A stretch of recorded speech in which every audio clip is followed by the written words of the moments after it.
సిద్దిపేట జిల్లాలో దారుణం చోటు చేసుకుంది. దృశ్యం 2 సినిమా స్ఫూర్తితో ఇన్సూరెన్స్ డబ్బుల కోసం అల్లుడు వెంకటేష్ తన అత్త రామవ్వను హత్య చేయించిన ఘటన తీవ్ర కలకలం రేపుతోంది. ఈ కేసు వివరాలను సిద్దిపేట పోలీస్ కమిషనరేట్ కార్యాలయంలో సిపి అనురాధ వెల్లడించారు.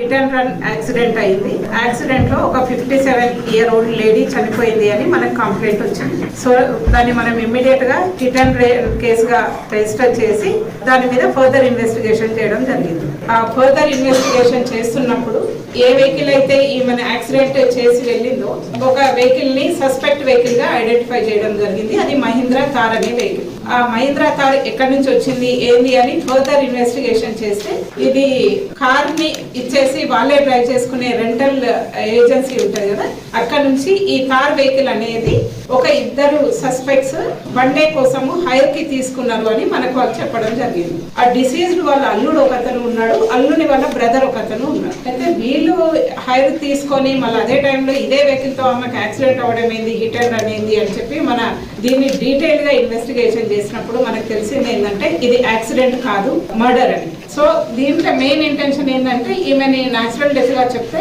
ఏదైతే ఇన్సూరెన్స్ చేసిండ్రో ఆ ఇన్సూరెన్స్ ఒకటి క్లెయిమ్ చేసుకోవచ్చు, ప్లస్ ఈ రైతు బీమా అని వస్తుంది కాబట్టి ఫార్మర్స్ కి ఈమెకి ల్యాండ్ ఉంది కాబట్టి రైతు బీమా కూడా క్లెయిమ్ చేయొచ్చు అన్న ఇంటెన్షన్ తో ఈ మర్డర్ చేయడం జరిగింది.